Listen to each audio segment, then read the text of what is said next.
Maître Hervé Temim, avocat de Bernard Tapie. Maître Temim, bonjour. Bonjour. Merci d'être avec nous. On va comprendre, on va essayer de comprendre ce qui s'est passé. Alors, d'abord, j'imagine le soulagement et la joie de Bernard Tapie que vous avez eu immédiatement au moment de la délibération et de la décision. Bien sûr, je l'ai eu tout de suite. J'ai envoyé un message tout de suite dès que j'ai compris. Oui. Et puis bien sûr, dès que la séance a été levée, je l'ai appelé, je l'ai vu. Une grande joie, une grande émotion, et puis un grand soulagement de voir au fond ce qu'il disait depuis le premier jour, ce que nous disions depuis le premier jour, jugé par un tribunal indépendant, impartial. Alors je rappelle qu'en juillet 2008, un arbitrage avait accordé à Bernard Tapie 403 millions d'euros, et dont 45 au titre du seul préjudice moral. Hein, c'est bien cela, dans l'affaire de la revente d'Adidas. C'est ça. Pour solder ce vieux litige avec le Crédit Lyonnais lors de la revente d'Adidas. L'accusation affirmait qu'il y avait eu fraude lors de cet arbitrage. Vous avez plaidé le contraire en expliquant qu'il n'y a aucune preuve de la fraude.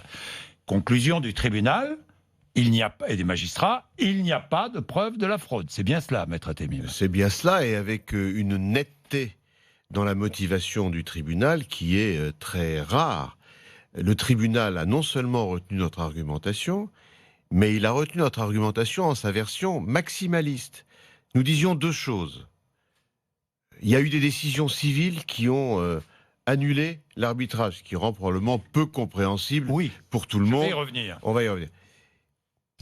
Et donc on disait, prenons acte de décisions qu'on considérait comme injustes, mais qui existaient, on ne peut pas être révisionniste. On disait, au pire, il y a une faute civile qui consisterait dans le défaut d'impartialité d'un arbitre, mais en toute hypothèse, il n'y a pas d'escroquerie. Et on disait aussi, et surtout, de toutes les manières, il n'y a pas le moindre élément qui démontrerait le manque d'impartialité de cet arbitre, un magistrat qui s'appelle Pierre Estoupe, dont le nom de famille était devenu une espèce d'insulte, de désignation d'un coupable, et le tribunal a été jusque-là en disant mais il n'y a absolument pas le moindre élément qui permette d'apporter la preuve que le déroulement de cet arbitrage s'est passé dans des conditions critiquables. C'est lourd, c'est fort, c'est contradictoire avec les décisions civiles. Ça démontre que non seulement Bernard Tapie et les autres, parce qu'il faut en parler. Ces pauvres. Richard, et puis Estoupe, Maurice Lantourne, des gens qui ont été entraînés dans une histoire où ils risquaient condamnation, qui entraînait ou qui aurait pu entraîner des conséquences professionnelles terribles.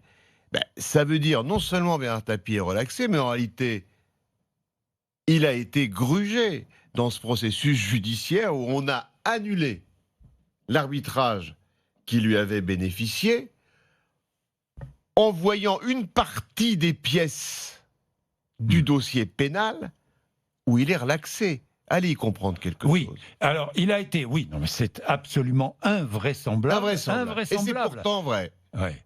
La fraude a été reconnue dans la procédure civile qui avait annulé l'arbitrage en 2015, et pénalement, pas de fraude.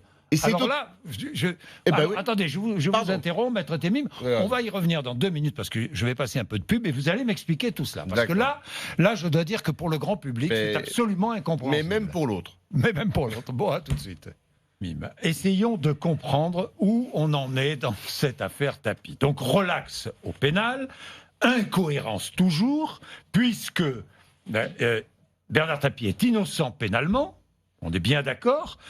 Il a déjà été condamné au civil à rendre l'argent de l'arbitrage, qui lui a été déclaré frauduleux. Alors voilà, les pièces d'instruction de la procédure pénale qui se termine avec cette relaxe sont les mêmes que celles qui ont permis devant la juridiction civile d'annuler la sentence arbitrale. Je vais même aller plus loin pour ajouter un peu à la confusion.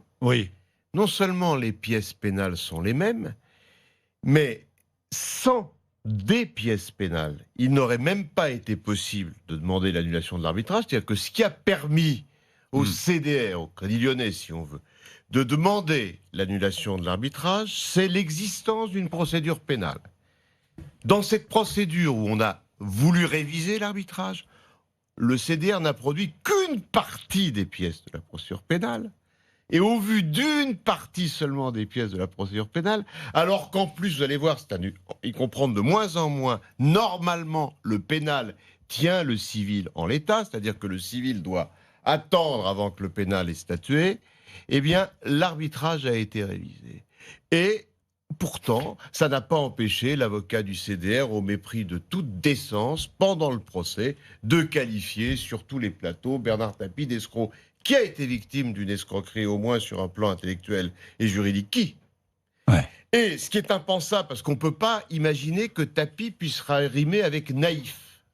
Mais c'est que Bernard Tapie, contre mes conseils, je vous le dis aujourd'hui, parce que je l'ai dit publiquement à l'audience pénale, n'a pas voulu que nous nous battions contre la production de ces pièces pénales dans la procédure civile. Parce qu'il était tellement sûr de son bon droit, tellement sûr que l'arbitrage ne pouvait pas être révisé, qu'il ne voulait pas perdre du temps. Il ne voulait pas qu'il y ait un risque de sursis à statuer. Pardon de ces notions juridiques un peu absconses, mais pour moi, on est chez les fous. Alors, 26 ans en plus. Oui, la Cour d'appel a dit, la Cour de cassation a dit, moi j'ai plaidé, je vous le dis franchement, je ne vais pas me renier, j'ai plaidé devant la Cour, devant le tribunal correctionnel, que je prenais acte de ces décisions. Je les trouve délirantes, mais je suis un citoyen comme les autres. J'accepte les décisions définitives de mon pays. J'ai plaidé en prenant acte de ça. Mais voilà, la situation, elle est aussi incohérente. Et alors aujourd'hui, pardonnez-moi, je ne veux pas faire les réponses et les questions, mais aujourd'hui, en plus, il y a une règle qui fait que normalement, révision sur révision ne vaut. Donc, on ne peut plus, même si la relaxe était définitive, remettre en cause l'annulation de l'arbitrage. Advienne que pourra, c'est la justice. Avec le parquet qui a 10 jours pour faire appel de la décision, une journée passée, pour l'instant, pas d'appel. Et n'est-il pas temps de mettre un fin à cette procédure? Franchement, 26 ans, ça coûte cher à l'État, c'est-à-dire aux citoyens, non? Je ne sais pas ce que vous en pensez, messieurs Brunet et Neumann, bonjour. Bonjour. N'est-il pas temps de mettre fin? C'est une question que je pose, qui se pose. Moi, je me mets à la place des contribuables. À l'heure où on se parle, il reste 9 jours au parquet pour savoir s'ils font appel ou pas appel. Mais enfin, cette décision d'hier, moi, m'inspire 3 réflexions. La première, pardon, et c'est une question d'hygiène intellectuelle, la présomption d'innocence, c'est pas pour les chiens. Voilà. Bravo. Premier point. Deuxième point quand même, et là aussi c'est une question d'hygiène intellectuelle, quand les réquisitions du parquet sont publiques, elles ne valent pas condamnation. La preuve, le parquet demande des réquisitions très hautes et à l'arrivée, rien. Bravo. Relax. Troisième élément, là je vais faire appel parce que je suis un vieux journaliste, mais première année de droit, premier semestre. Le pénal tient le civil en l'état. D'abord, on juge au pénal avant de juger au civil. Pourquoi dans cette affaire on a jugé au civil avant de juger au pénal et par ailleurs en utilisant une partie seulement des pièces au pénal? Aujourd'hui, ce que dit cette décision de relax invalide totalement la fraude au civil. Et pourtant, elle est rédhibitoire, elle est définitive. Éric Brunet n'est pas d'accord. Je veux bien qu'il y a le personnage Tapie, son histoire controversée, c'est haut, c'est bas. Mais oublions cela. Très bien. Ça ne doit pas entrer en ligne de compte. On est dans un état de droit. Non, mais Monsieur Brunet, pardon une seconde, pardon de vous couper. Si c'était pas appelé Bernard Tapie, il n'y aurait rien eu de tout ça. C'est pas la peine de se mentir à soi-même. Le début de cette affaire est éminemment politique et tout ce qui s'est passé est purement ad hominem. On ne va pas imaginer qu'une cour d'appel aurait révisé un arbitrage dans des conditions pareilles si ça n'avait pas été Bernard Tapie. Toute autre réflexion que celle-ci n'a même pas de sens. Oui, voilà. Éric Brunet. Pas d'accord. Si, moi je suis d'accord. La première chose, il faut qu'on parle de notre propre schizophrénie, nous, les journalistes, les éditorialistes. Hier, avec Laurent Neumann, Barbier, on était 4 ou 5 là réunis. Vous savez, après avoir parlé chez vous, là, 7h50, Jean-Jacques, on s'est réunis. Bon. Oui. Je vous vois vous réunir. Je me demande ce que vous comprenez d'ailleurs entre nous. On accompagne ce pauvre Laurent Neumann qui va se tuer tous les matins en fumant quelques cigarettes. Et qu'est-ce qu'on se disait on disait, oui, il va prendre 3 ans ferme. Et tous les éditocrates que nous sommes, nous étions absolument certains que son sort était scellé. Donc on ne parlait pas, comme le dit Laurent, de la présomption d'innocence de Tapie. On était en train de dire, est-ce qu'il va aller en prison? Est-ce qu'il ne va pas y aller? Est-ce que sa maladie va jouer? Est-ce que ça sera 2 ans? Est-ce que ça sera 3 ans? Je me souviens même de... La maladie, ça joue pas dans un... Pas du tout. Pas du tout. Pas du tout. J'ai envoyé... Là où il devait aller, un de vos collègues qui m'a appelé la veille du procès pour me demander ce qui se passerait s'il était condamné à une peine de prison, où il l'exécuterait, etc. Bref, la maladie, Bernard Tapie, et ça, je lui en sais gré, et il n'a pas eu besoin d'aller au bout de sa phrase, avant le début du procès, il m'a dit « pas question qu'on en parle ». On ne l'a pas évoqué une seule fois. Et on ne va pas jouer avec ça. Mais bien sûr que non. Et je pense que si un médecin l'avait expertisé avant le début du procès, il aurait conclu qu'il n'était pas en état de comparaître pendant 1 mois. Non, mais juste aussi, parce que là, je parle sous le contrôle de Maître Temim, mais on était devant un tribunal correctionnel, pas devant les assises. Non. Et il me semble que pendant le procès, la présidente vous a dit, Maître Temim, on n'est pas devant les assises, ici, il y a un dossier.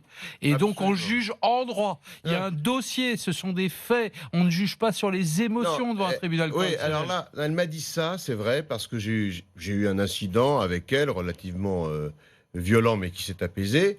Et parce que la différence avec les assises en correctionnel, c'est qu'aux assises, les jurés ne délibèrent pas avec le dossier. Mais non.